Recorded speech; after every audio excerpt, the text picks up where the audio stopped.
De Howard Hughes à Saint-Exupéry, en passant par Amelia Earhart, la firme Lockheed peut se targuer d'avoir produit des appareils pilotés par les plus célèbres aviateurs. Elle restera aussi dans les annales pour son avion mythique, le Constellation, qu'elle lance en 1942.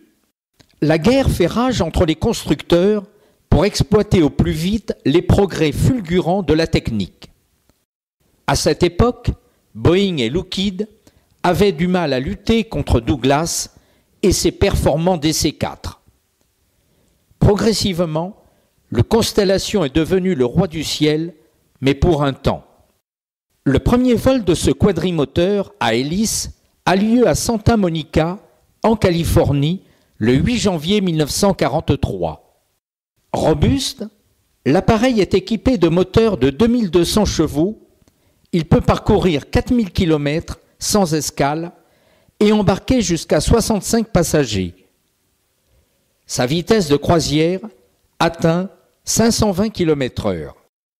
Utilisé pour transporter les troupes américaines pendant la guerre, le Constellation est employé par l'aviation civile dès la fin du conflit.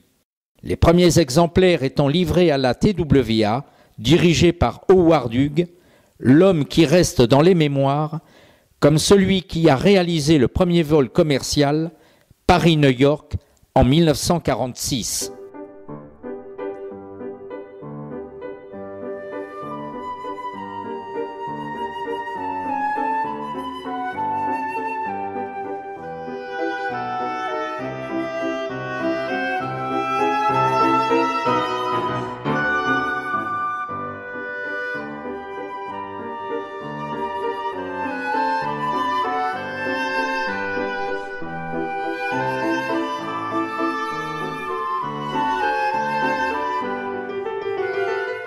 L'année 1950 voit le lancement du Super Constellation.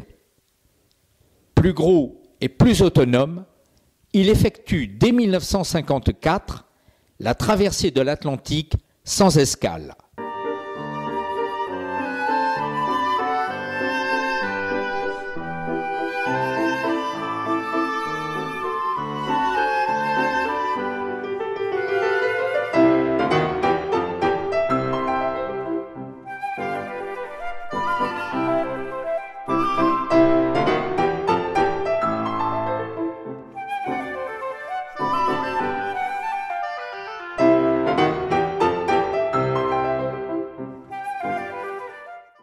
Puis, en 1956, c'est au tour du Starliner, dernière version du Constellation, d'être mise en ligne.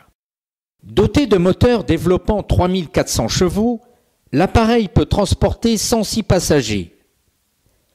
Délaissé dans les années 1960 par les compagnies occidentales au profit des jets, les Constellations viennent alors étoffer les parcs asiatiques et africains.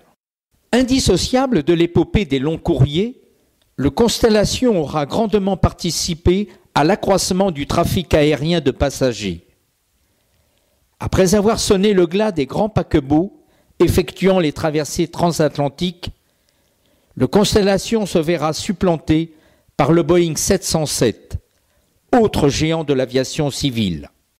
Les usines Lockheed livrèrent les derniers Starliner en 1958 à TWA et Air France. Conservant toujours cette forme particulière du fuselage de l'appareil, remonté à l'arrière et abaissé à l'avant, qui était la conséquence directe de la dimension des hélices. Elles avaient un diamètre important, 4,53 m, pour maintenir une vitesse élevée. L'abaissement à l'avant permettait de gagner sur la hauteur du train d'atterrissage, alors que la courbe arrière permettait de remonter les dérives, donnant ainsi sa forme unique aux constellations.